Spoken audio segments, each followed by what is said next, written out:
আসসালামু আলাইকুম প্রিয় শিক্ষার্থীরা, আজকে আমি তোমাদের রাসায়নিক পরিবর্তন অধ্যায়ের নবম লেকচারটা নিব। আজকের লেকচারে আমরা আলোচনা করব বরক্রিয়ার সূত্র। কেমন বরক্রিয়ার সূত্র, এর সাথে খুব গুরুত্বপূর্ণ একটা টপিকস আছে সাম্য ধ্রুবক, এটা নিয়ে আজকে আমরা আলোচনা করব। তাহলে বরক্রিয়ার সূত্রটা অনেক গুরুত্বপূর্ণ একটা সূত্র। ইতিমধ্যে আমরা বিভিন্ন জায়গায় এই বরক্রিয়ার সূত্রটা আমরা ব্যবহার করেছি। আজকে সেই সূত্রটা আমরা ডিটেলস গাণিতিক ব্যাখ্যায় তোমাদের দেখাবো। প্রথমে আসি, এই বরক্রিয়ার সূত্রটা দুইজন বিজ্ঞানী এটা আবিষ্কার করছে। একজন হচ্ছে নরওয়ের বিজ্ঞানী গুলবার্গ, আরেকজন হচ্ছে জার্মান বিজ্ঞানী পিটারবার্গ। একজনই কেমিস্ট্রির প্রফেসর, আরেকজনই ছিল তোমার রসায়নের অধ্যাপক, ম্যাথের অধ্যাপক। এ দুইজন মিলে এই বরক্রিয়া সূত্রটা আবিষ্কার করেন। বরক্রিয়া সূত্রটা 1867 সালে আবিষ্কৃত হয়। তাহলে বরক্রিয়া সূত্রটার নামটা নিয়ে একটু ঝামেলা আছে, কেমন? কারণ বাজারে এখন কিছু কিছু বইয়ে লেখা আছে গুলবার্গ আর পিটার ওয়েস, এভাবে লেখা আছে। কেমন? পিটার ওয়েস। আসলে এটা পিটার ওয়েস হবে না, যে উচ্চারণটা হবে দেখো এভাবে লেখা আছে পিটার, WAAGE, পিটার। তো মেক্সে অনেক বইয়ের মধ্যে আছে পিটার ওয়েস, WAAGE, পিটার ওয়েস। আসলে এটা পিটার ওয়েস হবে না, এটা পি দিয়ে হচ্ছে পিটার, এইটার উচ্চারণ হবে WGAG, বাগে। এটার উচ্চারণটা হবে কি? বাগে। এটা পিটার বাগে হবে। কেমন? কারণ জার্মানি ভাষায় ডব্লুর উচ্চারণটা কির মতো হয়? তোমার বয়ের মতো হয়। কেমন? ডব্লুর উচ্চারণ। তো এটা যদি বি হয় তো বি বাগে, BAAG, বাগে। আচ্ছা যাই হোক, এটা সঠিক উচ্চারণটা হবে পিটার বাগে। কেমন? তাহলে দুজন বিজ্ঞানী মিলে এই বরক্রিয়ার সূত্রটা আবিষ্কার করেন, গুলবার্গ এবং পিটারবার্গ। তাহলে বরক্রিয়ার সূত্রটা হচ্ছে কি?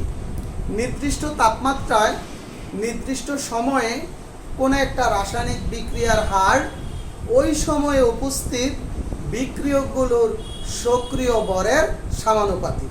সক্রিয় বর বলতে মোলার ঘনমাত্রা এবং আংশিক চাপের সমানুপাতিক। আর যদি একাধিক বিক্রিয়ক অণু অংশগ্রহণ করে তাহলে ওই সময়ে বিক্রিয়ার হার হবে বিক্রিয়কগুলোর প্রতিটা বিক্রিয়ক অণুর কি সক্রিয় বরের গুণফলের সমানুপাতিক। এই ছিল সূত্র। আমি এখানে লিখে দিয়েছি, দেখো নির্দিষ্ট তাপমাত্রায়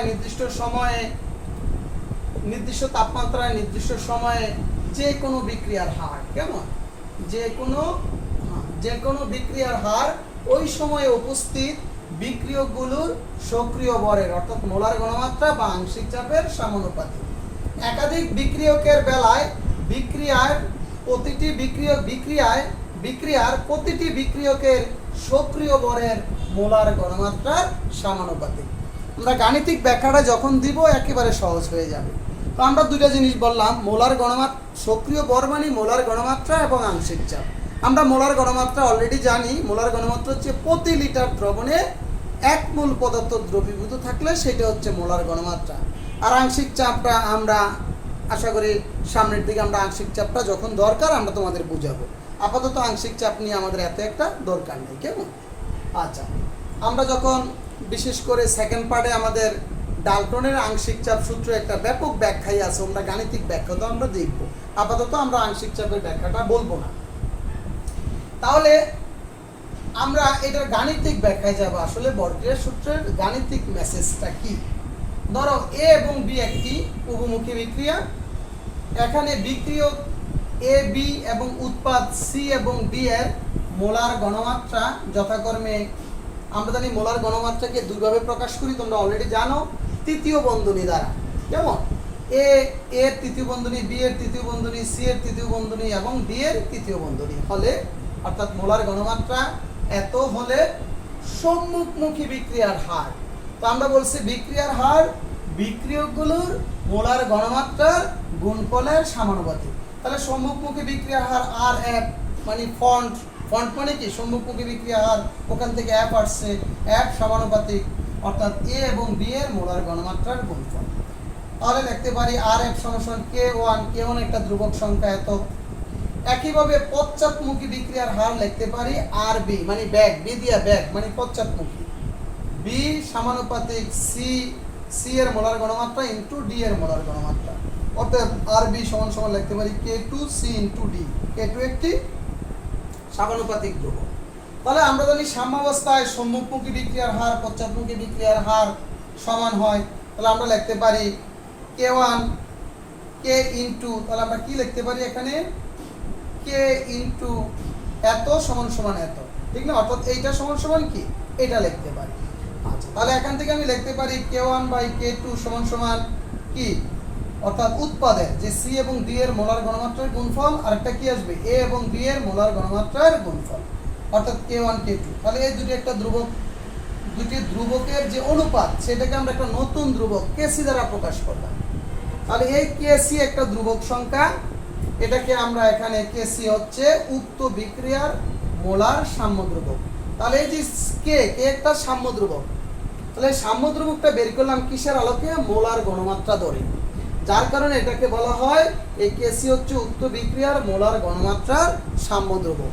তাহলে এখান থেকে আমরা বরক্রিয়া সূত্রের মূল মেসেজটা পাইলাম, বা সাম্য ধ্রুবকের সঙ্গ আমরা লিখতে পারি। তাহলে মোলার ঘনমাত্রা, বরক্রিয়া সূত্রের মূল মেসেজটা আমরা বলি যে উৎপাদের মোলার ঘনমাত্রার গুণফল বাই বিক্রিয়কের মোলার ঘনমাত্রার গুণফলের অনুপাত একটা ধ্রুবক সংখ্যা, এটাকে আমরা সাম্য ধ্রুবক বলি বা সাম্যাঙ্ক বলি, সাম্য ধ্রুবক বা সাম্যাঙ্ক বলে থাকি। বুঝতে পারছো ব্যাপারটা? তাহলে এটাই, এখন তোমাকে যদি বলে সাম্য ধ্রুবক কাকে বলে, বড় সাম্য ধ্রুবক কাকে বলে, সাম্য ধ্রুবক কি, অনেক অনেক ইম্পর্টেন্ট জ্ঞানমূলকের জন্য। তাহলে সাম্য ধ্রুবক হচ্ছে কোন একটা উপমুখী বিক্রিয়া, যে কোনো একটা উপমুখী বিক্রিয়ার উৎপাদের মোলার ঘনমাত্রার গুণফল বিক্রিয়কের মোলার ঘনমাত্রার গুণফলের অনুপাত একটা ধ্রুবক সংখ্যা, এইটাই সাম্য ধ্রুবক, তাকেই সাম্য ধ্রুবক বলা হয়। কেমন? আচ্ছা, আবার যদি এটা এই হতো, শুধু এ আর বি হতো, তাহলে এখানে সাম্য ধ্রুবক কি হতো, Kc সমান সমান বি বাই এ।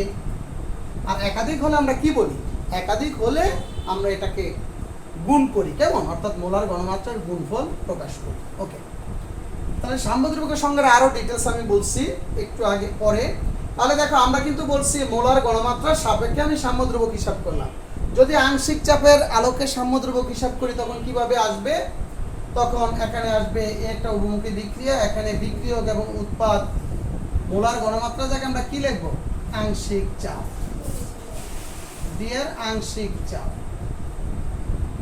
আংশিক চাপ। তো আংশিক চাপ এখানে পি এর পরিবর্তে কি লিখবো, পি এ, পিবি, পিসি এবং ডি এর পরিবর্তে কি লিখবো, পিডি। অর্থাৎ আংশিক চাপকে আমরা এভাবে প্রকাশ করি, পি, আর যার আংশিক চাপ হিসাব করবো নিচে তারটা উল্লেখ করবো, এভাবে আংশিক চাপ উল্লেখ করি। তাহলে এই ক্যালকুলেশন করে তাহলে আমরা ডিটেলস, যদি আমরা এখানে কি আসবে, তাহলে এটার পরিবর্তে আসবে পি, এটার পরিবর্তে আসবে কত, পি, এটার পরিবর্তে আসবে কত, পি, এটার পরিবর্তে আসবে পিবি। ওকে, একইভাবে এর পরিবর্তে আসবে কত, পিসি, পিডি, পিসি, কি পিডি। তাহলে আমার এখানে কি আসবে, দেখো এখানে আসবে পিএ, পিবি, পিসি, পিডি, ও এখানে কি আসবে, পিসি, পিডি, ঠিক না? এখানে আসবে কি, পি, পিএ, এখানে কি আসবে, পিডি। তাহলে আমরা এখানে এই রাশিটা কি লিখবো, অতএব কেপি, কেপি লিখবো PC into PD, PA into PD. তাহলে আমরা এটা হচ্ছে, তাহলে এখানে কেপি কি লিখবো, অর্থাৎ এখানে যে কেপি উক্ত বিক্রিয়ার কি, উক্ত বিক্রিয়ার আংশিক চাপে, আংশিক চাপে কি লিখবো, এটা হচ্ছে আংশিক চাপে সাম্য ধ্রুবক বলা হয়, অর্থাৎ কেপিটা হচ্ছে আংশিক চাপে সাম্য ধ্রুবক। তাহলে তুমি এখান থেকে সাম্য ধ্রুবকের যে সংজ্ঞাটা, এটা আংশিক চাপের আলোকেও বলতে পারো, যে নির্দিষ্ট তাপমাত্রায় বা নির্দিষ্ট চাপে একটা উপমুখী বিক্রিয়ার উৎপাদের আংশিক চাপের গুণফল বা বিক্রিয়কের আংশিক চাপের গুণফলের যে অনুপাত, এইটাই হচ্ছে সাম্যদ্রব্য। আমি ডিটেলস সংজ্ঞাটা একটু বলি, দেখো আমার লেকচার শিটও দেওয়া আছে, ডিটেলস সংজ্ঞাটা তোমরা একটু দেখে নিবা। তো এখানে একটু অ্যাড করে নিও যে সাম্যাবস্থায় কথা থেকে আমি লিখছি একটি বিক্রিয়ার উৎপাদের মোলার গণমাত্রার গুণফল এবং বিক্রিয়কের মোলার গণমাত্রার গুণফলের অনুপাতকে সাম্যদ্রব্যক বা সাম্যাঙ্ক বলা হয়। তাহলে সাম্যদ্রব্যক দুই প্রকার, মোলার গণমাত্রায় সাম্যদ্রব্যক যেটাকে কেসি দ্বারা প্রকাশ করা হয়, অপরটি হচ্ছে আংশিক চাপে সাম্যদ্রব্যক যেটাকে কেপি দ্বারা প্রকাশ করা হয়। আমি একটা বিক্রিয়া লিখছি যেমন A plus B C plus D, তাহলে কেসির আলোকে সাম্যদ্রব্যক, কেপির আলোকে সাম্যদ্রব্যক। তো তোমরা একটু সংজ্ঞাটা একটু লিখে নিও, উপর দিয়ে একটু লিখে নিও, সংজ্ঞাটা খুব সুন্দর হবে যে সাম্যাবস্থায় নির্দিষ্ট তাপমাত্রা চাপে একটি বিক্রিয়ার উৎপাদের মোলার গণমাত্রার গুণফল এবং বিক্রিয়কের মোলার গণমাত্রার গুণফলের অনুপাতকে সাম্যদ্রব্যক বলা হয়। আর তুমি না লিখলে হবে, যদি তুমি তবে লিখলে ভালো, যেহেতু আমরা যে কোনো একটা বিক্রিয়ার যখন সাম্যাবস্থায় আমি এই কেসি বা কেপি বের করব, সাম্যাবস্থায় একটা নির্দিষ্ট তাপমাত্রায় ও নির্দিষ্ট চাপে, ওইটাই হচ্ছে সাম্যদ্রব্যক। আর যদি এই তাপমাত্রাটা যদি বিক্রিয়াটা যে কোনো বিক্রিয়ার ক্ষেত্রে আমরা যদি ধরো কি বের করি, যে কোনো সময় ধরো আমি যদি সাম্যাবস্থায় যদি কি বের না করি, এই কেসি বা কেপি না করে যে কোনো সময় আমরা যদি বলি যে কোনো সময় বিক্রিয়াটার হার কি হতে পারে, সি ইন্টু ডি ই এ ইন্টু বি, যে কোনো সময়। তাহলে যে কোনো সময়ে একটা রাসায়নিক বিক্রিয়ার বিক্রিয়ক এবং উৎপাদের মোলার গণমাত্রার গুণফলকে বিক্রিয়ার কোসেন্ট বলা হয়। কোসেন্ট, আমি একটা প্রশ্ন লিখে দিই তোমাদের, দেখো বিশেষ করে আমার 45 পৃষ্ঠা দেওয়া আছে, কেমন, দেখো 45 পৃষ্ঠায় বিক্রিয়ার কোসেন্ট কাকে বলা হয়। তাহলে একটা প্রশ্ন হচ্ছে, তাহলে একটা কিন্তু বুঝলাম আমরা সাম্যদ্রব্যক কাকে বলে, যে কোনো একটি সাম্যাবস্থায় নির্দিষ্ট তাপমাত্রায় নির্দিষ্ট চাপে একটা বিক্রিয়ার উৎপাদের মোলার গণমাত্রার গুণফল বা বিক্রিয়কের মোলার গণমাত্রার গুণফলের যে অনুপাত সেটাকে সাম্যদ্রব্যক বলা হয়। আর মোলার গণমাত্রার সাপেক্ষে যেটা বের করবো এটার নাম হচ্ছে আংশিক চাপে সাম্যদ্রব্যক, মোলার গণমাত্রা সাম্যদ্রব্যক। আর আংশিক চাপের সাপেক্ষে যদি সংজ্ঞাটা বলি সেটা হবে সাম্যদ্রব্যকটা হবে কেপি, আর আংশিক মোলার গণমাত্রার সাপেক্ষে সাম্যদ্রব্যকটার নাম হচ্ছে কেসি। এখন তোমাকে যদি সাম্যদ্রব্যকের সংজ্ঞা আসে যে কোনো একটা সাপেক্ষে লিখলেই হবে, তুমি মোলার গণমাত্রার সাপেক্ষে লিখতে পারো, আংশিক চাপেও লিখতে পারো। তাহলে তুমি 99% বইগুলোতে কিন্তু মোলার গণমাত্রার সাপেক্ষে সাম্যদ্রব্যকটা দেওয়া হয়েছে। আবার তুমি সাম্যদ্রব্য যদি মনে করো না স্যার আমি মোলার গণমাত্রার সাপেক্ষ লিখবো না, আংশিক চাপের সাপেক্ষ লিখবো না, তাহলে সাম্যদ্রব্যকটা কিভাবে লিখবো, যে কোনো একটা মানে কথাটা কিভাবে লিখবো, সাম্যাবস্থায় কোন একটি বিক্রিয়ার নির্দিষ্ট তাপমাত্রায় নির্দিষ্ট চাপে কোন একটা বিক্রিয়ার উৎপাদের সক্রিয় বরের গুণফল এবং বিক্রিয়কের সক্রিয় বরের গুণফলের যে অনুপাত, এইটাই হচ্ছে সাম্যদ্রব্যক। তাহলে এভাবে লিখলেও হয়ে যাবে, কেমন। আচ্ছা যাই হোক, তাহলে বিক্রিয়ার কোসেন্ট কাকে বলে, কেমন, বিক্রিয়ার কোসেন্ট কাকে বলে। তাহলে কোন একটা বিশেষ মুহূর্তে বিক্রিয়ক এবং উৎপাদের গণমাত্রার যে অনুপাত, কোন একটা বিশেষ মুহূর্তে বলতে বোঝায় বিক্রিয়ারা সাম্যাবস্থায় উপনীত না হলে, অর্থাৎ সাম্যাবস্থা ব্যতীত যে কোনো একটা বিশেষ সময়ে কোন একটা বিক্রিয়ার কোন একটা উভমুখী বিক্রিয়ার উৎপাদ এবং বিক্রিয়কের মোলার গণমাত্রার যে গুণফল, বিক্রিয়কের গণমাত্রা বা মোলার গণমাত্রার যে গুণফল, এটা হচ্ছে বিক্রিয়ার কোসেন্ট। সেটাকে কি দ্বারা প্রকাশ করা হয়, কিউসি দ্বারা প্রকাশ করা হয়। তো মনে রাখবা সাম্যাবস্থায় কিউসি সমান কেসিও হয় সাম্যাবস্থায়, কারণ একটা বিশেষ মুহূর্তে বা একটা বিশেষ সময়ে এটা কি হতে পারে, সাম্যাবস্থা হতে পারে বা যে কোনো অবস্থায় হতে পারে। যদি সাম্যাবস্থা হয় তাহলে বিক্রিয়ার যে কোসেন্ট এইটাই হচ্ছে বিক্রিয়ার সাম্যদ্রব্যকের সমান হয়ে যাবে। আর সাম্যাবস্থায় না হলে বিক্রিয়াটার যে বিক্রিয়ক এবং উৎপাদের গণমাত্রার মোলার গণমাত্রার যে অনুপাত সেটা হবে বিক্রিয়ার কোসেন্ট। বুঝতে পারছি ব্যাপারটা, সেটা হবে বিক্রিয়ার কোসেন্ট। তাহলে একমাত্র সাম্যাবস্থার বিক্রিয়ার যে কোসেন্ট এইটা হচ্ছে বিক্রিয়ার সাম্যদ্রব্যক। কিন্তু বিক্রিয়ার যদি সাম্যাবস্থায় না হয় তাহলে এই বিক্রিয়ক এবং উৎপাদের মোলার ঘনমাত্রার যে অনুপাত সেটাকে আমরা বলবো বিক্রিয়ার কোসেন্ট। ওকে, আমি এই সাম্যদ্রবকের বিশেষ করে তার বৈশিষ্ট্যগুলো আজকের লেকচারের লাস্টের দিকে আলোচনা করব। 5-7টা বৈশিষ্ট্য আমি লাস্টে আলোচনা করব। আমি এখন তোমাদের যে জিনিসটা আলোচনা করব সেটা অনেক গুরুত্বপূর্ণ, সেটা পরীক্ষাতে 100%, যে কলেজে পড়ো 100% আসবে পরীক্ষাতে। সেটা হচ্ছে, প্রশ্নটা হচ্ছে এরকম, সাম্যদ্রবকের মান কখনো শূন্য বা অসীম হয় না কেন? ব্যাখ্যা করো। অনেক অনেক ইম্পর্টেন্ট। আমার মনে হয় 4র্থ অধ্যায় কোন একটা অনুধাবনমূলক প্রশ্ন যদি সবচেয়ে বেশি আশা থাকে পরীক্ষাতে বা বোর্ডে বা যেই কলেজে হোক, সবচেয়ে এটা বেশি আসছে যে সাম্যদ্রবকের মান কখনো শূন্য বা অসীম হয় না কেন? ব্যাখ্যা করো।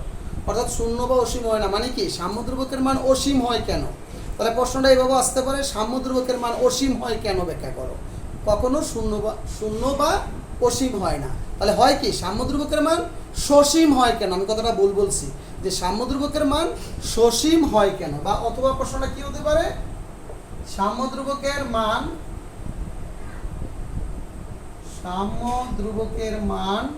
সসীম হয় কেন? সসীম হয় কেন? ব্যাখ্যা করো। কেমন?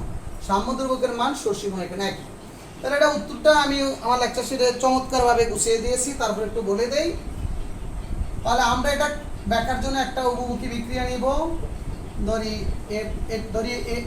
একটা উভমুখী বিক্রিয়া, এ উভমুখী বিক্রিয়ার a প্লাস বি সমান সি প্লাস ডি উৎপন্ন হয়। তাহলে এই বিক্রিয়ার আমি কেপির সাপেক্ষ ব্যাখ্যা দিতে পারবো, কেসির সাপেক্ষ ব্যাখ্যাটা দিতে পারবো। আমি কেসি দিয়ে দেই। তাহলে এই বিক্রিয়ার কেসি সমান কি হবে? সি ইন্টু ডি প্লাস এ ইন্টু বি। কেমন? এই বিক্রিয়ার কেসি। দেখো, এই বিক্রিয়া যদি কেসি সমান সমান কি শূন্য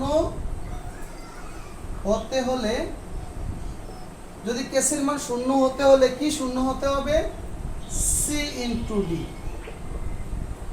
এর মান শূন্য হতে হবে, শূন্য হতে হয়। যদি কেসি সমান সমান শূন্য হতে হলে এখানে এই যে লবের মান, অর্থাৎ এই দুইটার, অর্থাৎ বিক্রিয়ক এবং উৎপাদের মোলার ঘনমাত্রার গুণফল কি হতে হবে? শূন্য হতে হবে। আবার কেসি ইনফিনিটি বা অসীম, কেমন? অসীম হতে হলে এ এবং ডি কেমন? এতের মান শূন্য হতে হয়। কেমন? দেখো, তুমি যদি এই বিক্রিয়া যদি ধরো কেসি সমান সমান যদি এই বিক্রিয়া এতের মান শূন্য বসিয়ে দাও, তাহলে এ ইন্টু বি সমান সমান কি হবে? শূন্য হবে। আবার যদি কেসি শূন্য হতে হলে যদি এইটার মান, অর্থাৎ এ এবং বি এর মান যদি তুমি শূন্য বসিয়ে দাও, অর্থাৎ উপরেরটা কি রইল? সি ইন্টু ডি, আর নিচেরটা কত? শূন্য বসাও, তাহলে কত আসবে? ইনফিনিটি। যে কোনো মানকে শূন্য দ্বারা ভাগ দিলে ইনফিনিটি হয়। কিন্তু এইটুকু আমরা জানি, কোন একটা বিক্রিয়া যখন সাম্য অবস্থায় উপনীত হয়, এটা আমরা কোন ক্ষেত্রে হিসাব করছি? সাম্য অবস্থায়। কারণ সাম্য অবস্থায় বিক্রিয়কের উৎপাদের মোলার ঘনমাত্রার গুণফল আর বিক্রিয়কের মোলার ঘনমাত্রার গুণফলের অনুপাত কিন্তু সাম্যদ্রবক বলা হয় বা সাম্যাঙ্ক বলা হয়। তাহলে আমরা জানি একটা বিক্রিয়া যখন উভমুখী বিক্রিয়াগুলো যখন সাম্য অবস্থায় উপনীত হয়, কখনো সম্পূর্ণ বিক্রিয়ক উৎপাদে পরিণত হয় না এবং সম্পূর্ণ উৎপাদ বিক্রিয়কে পরিণত হয় না। তাহলে আমরা কি বলতে পারি? যে একটা বিক্রিয়া যখন সাম্য অবস্থায় উপনীত হয়, ওই অবস্থায় বিক্রিয়ক এবং উৎপাদের ঘনমাত্রার গুণফল উভয়ই কিন্তু বিক্রিয়া স্থলে উপস্থিত থাকে, বিক্রিয়কও থাকে, উৎপাদও থাকে। তাহলে বিক্রিয়কের মোলার ঘনমাত্রার গুণ, অর্থাৎ এই দুইটার মান কখনো শূন্য হবে না। বিক্রিয় বা উৎপাদের মোলার ঘনমাত্রার গুণফলও শূন্য হবে না, বা বিক্রিয়কের মোলার ঘনমাত্রার গুণফল কি হবে না? শূন্য হবে না বা শূন্য হতে পারে না। তাই সাম্যদ্রবকের মানও শূন্য বা অসীম হবে না।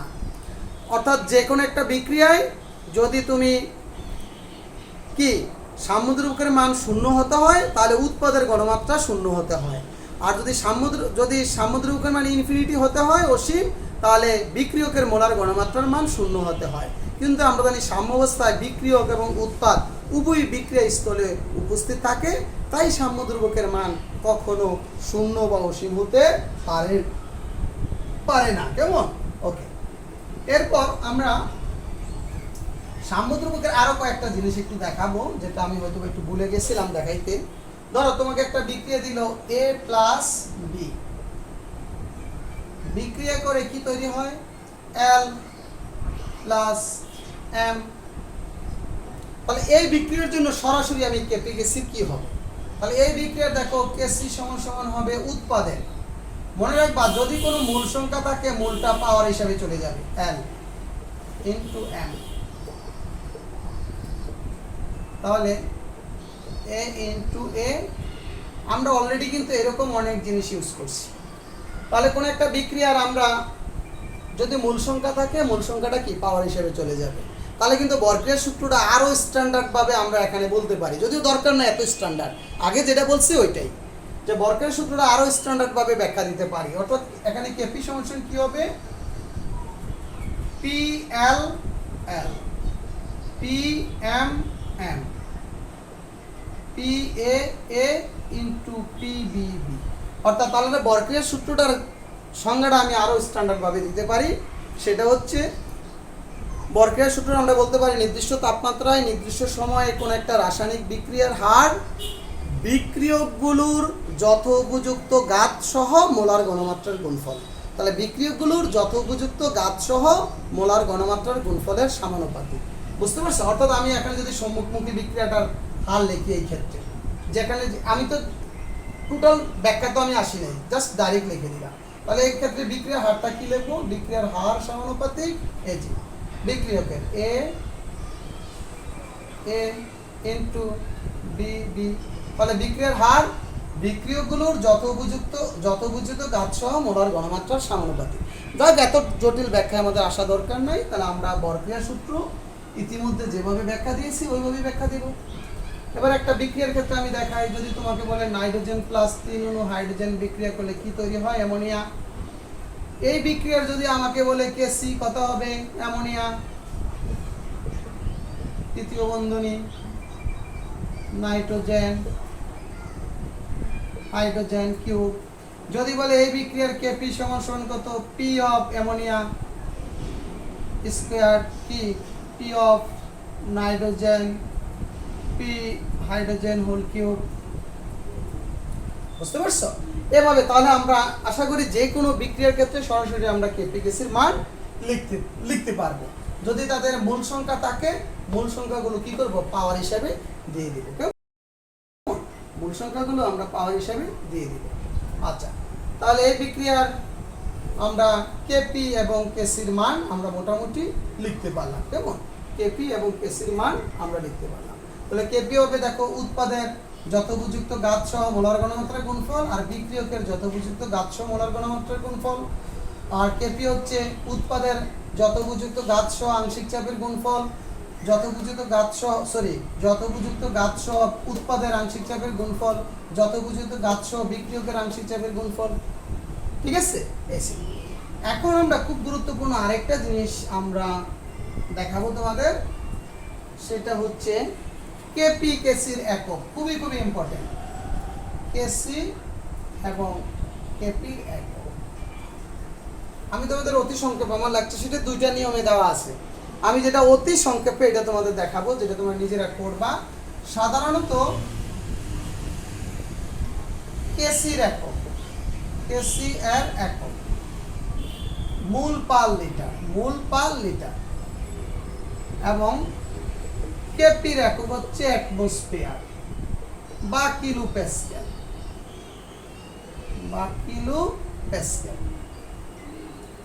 আচ্ছা, এইভাবে আমরা সাধারণত ইউজ করে থাকি, যে অ্যাটমসফিয়ার দিয়ে আমরা সবচেয়ে বেশি লিখি। কিন্তু এটা কিন্তু আমার পরীক্ষাতে আমাকে একটা বিক্রিয়ার কেপি কেসির একক নির্ণয় করতে বলবে, যে কোনো বিক্রিয়ার কোনো উভমুখী বিক্রিয়া কেপি ও কেসির একক, হবে mole per litre del n, del n আমি বলবো, কেমন? আর কেপির একক হবে, কেপির একক হবে অ্যাটমসফিয়ার, অ্যাটমসফিয়ার ডেল এন বা কিলো প্যাসকেল কেপি, কেমন? কিলো প্যাসকেল, কেমন? কিলো প্যাসকেল আর কি ডেল এন। চাপের আরো একক আছে, প্যাসকেলও আছে ইত্যাদি, দুইটি সবচেয়ে অ্যাটমসফিয়ার, কেমন? আচ্ছা, এখানে ডেল এন হচ্ছে উৎপাদের, কোন একটা বিক্রিয়ার উৎপাদের মূল সংখ্যা মাইনাস বিক্রিয়কের মূল সংখ্যা, উৎপাদের মূল সংখ্যা মাইনাস বিক্রিয়কের মূল সংখ্যা। তাহলে দেখো, আমাকে যদি বলে এখানে একটা বিক্রিয়া দেখিয়ে তোমাকে দেখাই দেই, ধরো নাইট্রোজেন প্লাস 3 অণু হাইড্রোজেন বিক্রিয়া করলে, আচ্ছা আমি সহজ থেকে একটু দেখাই, কেমন? আচ্ছা, আমাকে যদি বলে ধরো PCl5 বিক্রিয়া করলে কি হয়, PCl3 বা Cl2, এগুলো অনেক কাজে লাগবে যখন আমরা অঙ্ক করব, তখন একটা বিক্রিয়ার কিভাবে কেপি কেসির এককটা লিখবো সরাসরি, বুঝছো? তুমি অনেক ক্যালকুলেশন করে বের করতে পারবে, আমি অতি সংক্ষেপে দেখাবো। তো যদি বলে এই বিক্রিয়ার কেসির একক, তাহলে কেসির একক কি? সূত্র হচ্ছে মোল পার লিটার ডেল এন। তাহলে এখানে ডেল এন কত দেখো, উৎপাদের মূল সংখ্যা 2, বিক্রিয়কের মূল সংখ্যা 1, 1, তাহলে এই বিক্রিয়া তুমি দেখো মোল পার লিটার সমান সমান 1, তাহলে বিক্রিয়ার এককটা কি হবে? মোল পার লিটার, বা আমি লিখতে পারি মোল পার লিটার, বুঝছো? যদি বলে এই বিক্রিয়ার কেপির একক কি হবে? অ্যাটমসফিয়ার ডেল এন, তো ডেল এন এর মান তো 1, তো 1 দিলে কত হবে? 1, তাহলে শুধু কি হবে? অ্যাটমসফিয়ার বাকি কিলো প্যাসকেল। ওকে, আমি আরেকটা বিক্রিয়া তোমাদের দেখাই।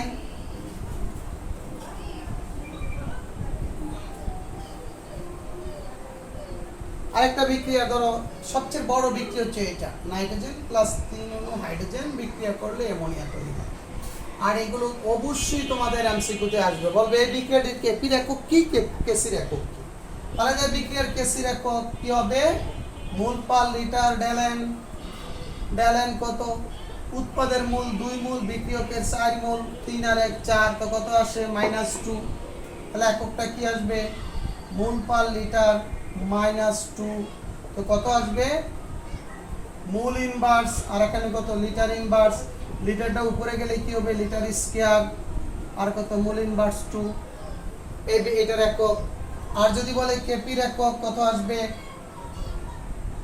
অ্যাটমসফিয়ার -2, তাহলে দেখো কত উপায়ে লেখা যায়, তুমি এটাও লিখতে পারবা, এটাও একক তার, বা এটাকে লিখতে পারো 1/ATM হোল স্কয়ার, বা তোমাকে যদি, বা এই বিক্রিয়ার কেপির একক সমস্যা কি হবে? কিলো প্যাসকেল মাইনাস কত? 2, তাহলে এটাও লিখতে পারো, ঠিক না? বা 1 কিলো প্যাসকেল হোল স্কয়ার, বুঝতে পারছো? তাহলে বিভিন্ন উপায়ে তুমি লিখতে পারো, কেমন? আচ্ছা, তাহলে বা এটাকে তুমি এটা শুধু এও লিখতে পারো ATM -2, বুঝতে পারছো? অ্যাটমসফিয়ার ইনভার্স 2 বা 1/অ্যাটমসফিয়ার স্কয়ার। ওকে, তো বিভিন্ন উপায়ে আমি এটা লিখতে পারবো। তাহলে আশা করি আমরা যে কোনো বিক্রিয়ার একক লিখতে পারবো। আবার কিছু কিছু বিক্রিয়ার আছে একক নাই, কেমন? তোমাকে আসতে পারে নিম্নের কোন বিক্রিয়াটি এককবিহীন। ধরো এই বিক্রিয়াটার এককই নাই, হাইড্রোজেন প্লাস আয়োডিন বিক্রিয়া করলে 2 হাইড্রোজেন আয়োডাইড তৈরি হয়, এই বিক্রিয়ার একক নাই। ধরো কেসি, মোল পার লিটার কত? ডেল এন, তাহলে ডেল এন এর মান কত? 2 - 2 কত? 0, এখানে কি আসে? মোল পার লিটার 0, 0 মানে 1, এই বিক্রিয়া একক নাই, 1 তো আর একক না। একইভাবে কেপি সমান কি হবে? অ্যাটমসফিয়ার 0 মানে 1, এই বিক্রিয়া একক নাই। যখন এই বিক্রিয়ার আমি অঙ্ক করব, কেপিরও একক আসবে না, কেসিরও একক আসবে না। আমরা আজকের লেকচারের সর্বশেষ, যেটা আমি আগে আলোচনা করার কথা ছিল কিন্তু সর্বশেষ আলোচনা করব, সেটা হচ্ছে সাম্যদ্রব্যকের বৈশিষ্ট্যগুলো। অনেকগুলো মেসেজ আছে সাম্যদ্রব্যকের বৈশিষ্ট্যের ভিতরে, সেটা আমি এখন আলোচনা করব। তাহলে দেখো আমরা সর্বশেষ আজকের লেকচারের সাম্যদ্রবকের বৈশিষ্ট্য, যেটা আমি শুরুতে আলোচনা করার কথা ছিল, সেটা আমি লেকচারের লাস্টের দিকে আলোচনা করব। জিনিসগুলো একটু ভালো করে মনে রাখো যারা একটু ভালো স্টুডেন্ট, কারণ তোমাদের এখান থেকে বহুপদী সমর্থসূচক এমসিকিউ আসতে পারে, বুঝছো? তো এই পয়েন্টগুলো কাজে লাগবে। দেখো সাম্যদ্রবকের প্রথম যে বৈশিষ্ট্য, কোন একটা নির্দিষ্ট তাপমাত্রায় সাম্যদ্রবকের মান নির্দিষ্ট, অর্থাৎ কোন একটা নির্দিষ্ট বিক্রিয়ার জন্য নির্দিষ্ট তাপমাত্রায় সাম্যদ্রবকের মান নির্দিষ্ট। আমরা জানি তাপ উৎপাদী বিক্রিয়ার ক্ষেত্রে তাপমাত্রা বাড়ালে সাম্যদ্রবকের মান হ্রাস পায়, আর তাপহারী বিক্রিয়ার ক্ষেত্রে তাপমাত্রা বাড়ালে সাম্যদ্রবকের মান বৃদ্ধি পায় বা সাম্যাঙ্কের মান বৃদ্ধি পায়। সেটা কিন্তু আমরা গত লেকচারে বিশেষ করে সাম্যাঙ্কের উপরে তাপমাত্রার প্রভাব লেখচিত্রের মাধ্যমে বিষয়টা দেখাইছি। তাহলে তাপ উৎপাদী বিক্রিয়ার ক্ষেত্রে তাপমাত্রা বৃদ্ধির সাথে সাথে সাম্যাঙ্কের মান হ্রাস পেয়েছিল, সাম্যাঙ্ক বা সাম্যদ্রবক একই কথা, আর তাপহারী বিক্রিয়ার ক্ষেত্রে বৃদ্ধি পায়। এটা হচ্ছে প্রথম পয়েন্ট। দ্বিতীয় হচ্ছে তাপমাত্রা স্থির থাকলে সাম্যদ্রবকের মান চাপের উপর নির্ভর করে না। অর্থাৎ কোন একটা রাসায়নিক বিক্রিয়ার যদি তাপমাত্রা স্থির থাকে, তাহলে কেপি ও কেসির মান কখনো চাপের উপর নির্ভরশীল নয়। এটা কার উপর নির্ভরশীল? শুধু তাপমাত্রার উপর নির্ভরশীল। ভালো করে মনে রাখবেন, কোন একটি বিক্রিয়ার সাম্যদ্রবকের মান বিক্রিয়কের প্রাথমিক ঘনমাত্রার উপর নির্ভর করে না। অর্থাৎ কোন একটা রাসায়নিক বিক্রিয়ার সাম্যদ্রবকের মান প্রাথমিক ঘনমাত্রার উপর নির্ভর করে না, কারণ সাম্যদ্রবকের কখন প্রযোজ্য? সাম্য অবস্থায় কিন্তু সাম্যদ্রবকটা প্রযোজ্য। তাই বিক্রিয়ার প্রাথমিক ঘনমাত্রার উপর সাম্যদ্রবকের মান নির্ভর করে না। এটা কোন অবস্থায় নির্ভর করে? সাম্য অবস্থার উপর। ঠিক আছে, কারণ সাম্য অবস্থা কিন্তু প্রাথমিক ঘনমাত্রা দ্বারা নিয়ন্ত্রিত হয় না। সাম্য অবস্থা কি? যখন বিক্রিয়াটা সম্মুখমুখী বিক্রিয়ার গতিবেগ এবং পশ্চাৎমুখী বিক্রিয়ার গতিবেগটা সমান হয়, সেটা হচ্ছে রাসায়নিক সাম্য অবস্থা।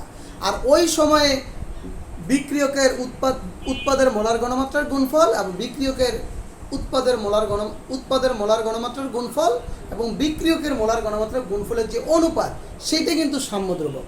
তাহলে সাম্যদ্রবকের মান প্রাথমিক ঘনমাত্রার উপর নির্ভর করে না। 2 নাম্বার, কোন একটা বিক্রিয়ার সাম্যদ্রবকের মান প্রভাবক দ্বারা প্রভাবিত হয় না। আমরা কিন্তু প্রভাবকের ভূমিকার ক্ষেত্রে বলছি যে সাম্য অবস্থার উপর প্রভাবকের কোনো ভূমিকা নাই। সেটা আমরা এখন গাণিতিকভাবে একটু দেখাবো। যে মনে রাখবা, কোন একটা রাসায়নিক বিক্রিয়ার সাম্যদ্রবকের উপরে প্রভাবকের ভূমিকা নাই, কেননা প্রভাবক রাসায়নিক বিক্রিয়ার সম্মুখমুখী গতিবেগ, কোন একটা রাসায়নিক বিক্রিয়ার সম্মুখমুখী বিক্রিয়ার গতিবেগ যতটুকু বৃদ্ধি করে, পশ্চাৎমুখী বিক্রিয়ার গতিবেগ ঠিক ততটুকুই বৃদ্ধি করে। তাই বিক্রিয়ার উপর সাম্যদ্রবকের মানের উপরে প্রভাবক কোনো ভূমিকা ফেলতে পারে না। দেখো, যদি আমি যে মনে করি A + B একটা বিক্রিয়া, উভমুখী বিক্রিয়া, তো এই বিক্রিয়া প্রভাবকের অনুপস্থিতিতে, আমি আর ডিটেলস গেলাম না কারণ এর একটু আগে দেখাইছি, সম্মুখমুখী বিক্রিয়ার গতিবেগ, পশ্চাৎমুখী বিক্রিয়ার গতিবেগ ডিটেলস দেখায়া আমরা কেসি সমান এই রাশিমালাটা বের করছি। মনে করলাম এইটা হচ্ছে প্রভাবকের অনুপস্থিতিতে, বুঝছো? আমরা যে বরক্রিয়ার সূত্রটা দেখাইছি, জাস্ট গাণিতিক ব্যাখ্যাটা তোমাদের একটু দেখাই যে সাম্যাবস্থার উপরে প্রভাবকের ভূমিকা নাই বা সাম্যদ্রবকের উপরে প্রভাবকের কোনো ভূমিকা নাই, একই জিনিস। তাহলে দেখো, প্রভাবকের উপস্থিতি মনে করলাম সম্মুখমুখী বিক্রিয়ার গতিবেগ n × k1 এতটুকু। কেন? মনে করলাম বিক্রিয়ার গতিবেগটা n গুণ বৃদ্ধি পাইছে। কত গুণ? n গুণ বৃদ্ধি পাইছে। একইভাবে পশ্চাৎমুখী বিক্রিয়ার গতিবেগও ঠিক n গুণ বৃদ্ধি করবে, যেহেতু প্রভাবক দিলে বিক্রিয়ার গতিবেগ বাড়াবে, n গুণ বৃদ্ধি পাবে। তাহলে সাম্য অবস্থায় RF = RB, তাহলে এত সমান এত, উভয় দিকে n কাটা যায়।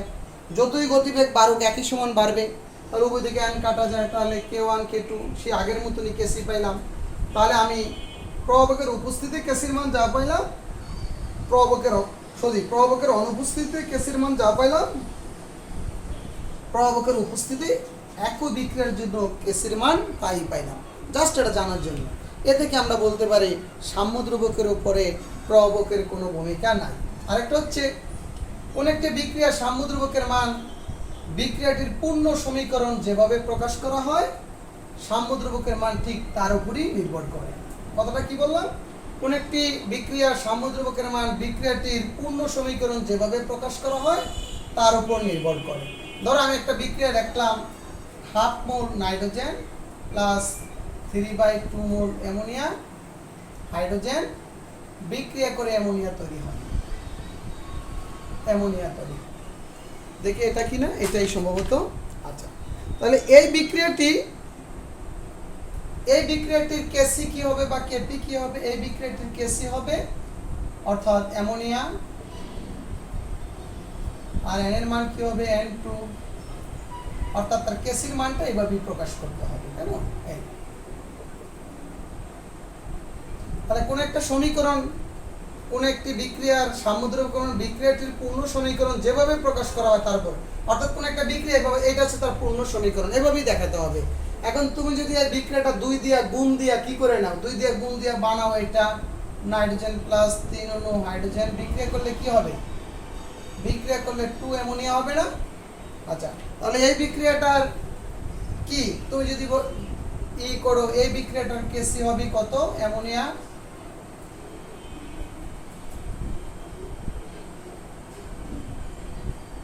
ইনটু এই হবে না, এই হবে, কিন্তু এটা কখনো সমান হবে না।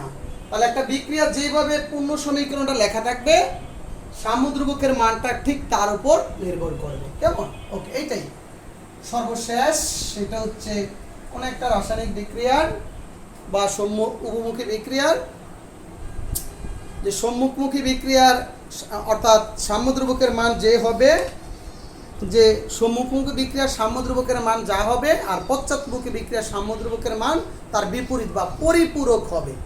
যেমন সম্মুখমুখী বিক্রিয়ার সাম্যদ্রব্যকের মান যদি কেপি হয়, পশ্চাৎমুখী বিক্রিয়ার সাম্যদ্রব্যকের মান হবে কেপি, বা যদি কেসি হয় এখানে কি হবে? 1/কেসি। এইটাই যে একটা সম্মুখমুখী বিক্রিয়ার সাম্যদ্রব্যকের মান যা হবে, পশ্চাৎমুখী বিক্রিয়ার সাম্যদ্রব্যকের মান তার পরিপূরক অর্থাৎ তার বিপরীত হবে। এটাই ছিল আজকের লেকচারের মূল বিষয়। তা দেখো, আজকের লেকচারটা যদি আমি অ্যানালাইসিস করি, অল্প কিছু কি পড়বো আমরা? বরক্রিয়ার সূত্রটি বিবৃত করো, ব্যাখ্যা আমার পরীক্ষাতে আসবে না, শুধু বরক্রিয়ার সূত্রটা বিবৃত করো। বরক্রিয়ার সূত্রটি কত সালে আবিষ্কৃত হয়েছে এটা আমরা মনে রাখবো এমসিকিউর জন্য। তারপর আমরা পড়বো সাম্যদ্রব্যক কাকে বলে, ঠিক আছে? সাম্যদ্রব্যকের বৈশিষ্ট্য একটু মনে রাখবো এমসিকিউর জন্য। আর কি পড়বো? সাম্যদ্রব্যকের মান কখনো শূন্য বা অসীম হয় না, এটা আসবে। আমি যখন পরীক্ষা নেব এটা আমি বলিয়ে দিলাম, এটা আমি দেব যে সাম্যদ্রব্যকের মান শূন্য বা অসীম হয় না কেন ব্যাখ্যা করো, বা সাম্যদ্রব্যকের মান কেন সসীম হয় ব্যাখ্যা করো। ওকে, আর কেপি কেসির একক নির্ণয়। এই তো শেষ, তোমার মাত্র 10 থেকে 15 মিনিটের পড়া, কিন্তু আমরা বাবারা যখন পড়াই অনেক ডিটেলস পড়াতে হয় জিনিসগুলো, কেমন? তোমাদের কাছে হয়তো কারো কাছে একটু জটিল মনে হয়, ঠিক আছে? কারণ পড়াতে গেলে আমি সংক্ষিপ্ত কখনো পড়াতে পারি না, ঠিক আছে? তাহলে আমি তো বলেই দিলাম ফিনিশিংয়ে কতটুকু পড়তে হবে। বরক্রিয়ার সূত্রটা পড়বা, সাম্যদ্রব্যকের সংজ্ঞা পড়বা, সাম্যদ্রব্যকের মান শূন্য বা অসীম হয় না কেন ব্যাখ্যা করো। এই দুইটা জ্ঞানমূলক একটা অনুধাবনমূলক প্রশ্ন আজকের লেকচারে, আর বাদ বাকিগুলো জানার জন্য আর এমসিকিউর জন্য। তাহলে ঠিক আছে, ভালো থাকো, আল্লাহ হাফেজ।